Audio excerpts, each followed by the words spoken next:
The Spanish announce table.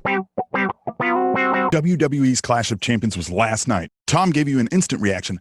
I'm here to give you a less than instant reaction. Think of it like food, right? It's never really as good when you eat the instant version of something, right? Mashed potatoes, etc. It's much better when you take time, make things with love. So I slept on it, I watched it again this morning, and now I'm going to give you some good old made from scratch, home cooked reactions. I'm excited to see where things go on Raw from the fallout from Clash of Champions, but I am going to have to watch Raw a little late because the Kansas City Chiefs are playing the Baltimore Ravens on Monday Night Football. So I need to light my St. Patrick candle that Tom got me for my birthday. Go Chiefs. My biggest reaction is that the best part of the show was the first match.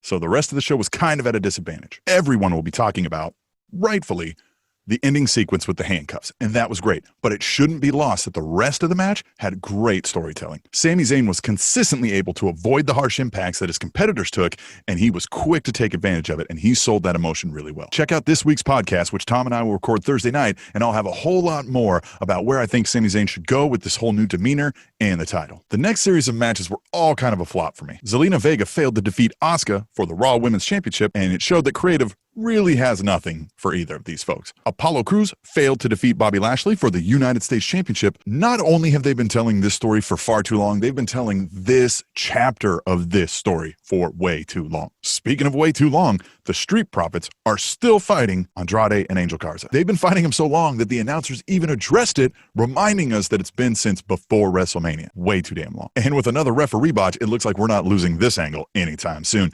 And what's with the referees? Are they botching things on purpose? What's going on there? Drew Gulak did manage to win the 24/7 title for a hot-ass second, and then he lost it again later to R-Truth while trying to pay memory to Akira Tozawa, who apparently got eaten by a shark on Monday night, and we're just not going to talk about it. Nikki Cross was not medically cleared.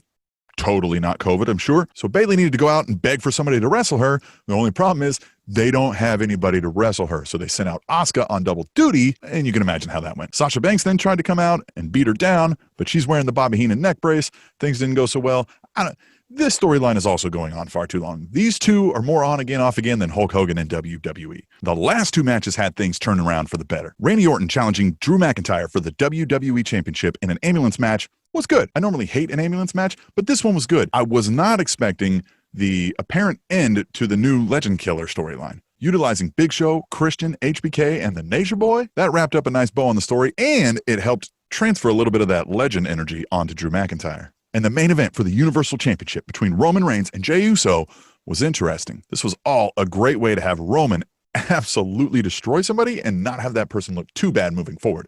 It helped Roman look really mean and evil by beating up his own family, and it helped establish this new power trip of his by demanding to be called the Tribal Chief. And I like this Tribal Chief thing. I just hope we don't go too WWE with it and go cartoonish where he's leading like an actual tribe with torches. All in all, I'm here for the new Roman Reigns attitude. He instantly has me more intrigued than anything he's ever done before. So that's it for now. Make sure you check out the podcast when it drops either late Thursday or Friday. Subscribe to the YouTube page. Check out Tom's instant reaction to Clash of Champions from last night and all the other great videos we have up there. Go Chiefs! The Spanish announce table.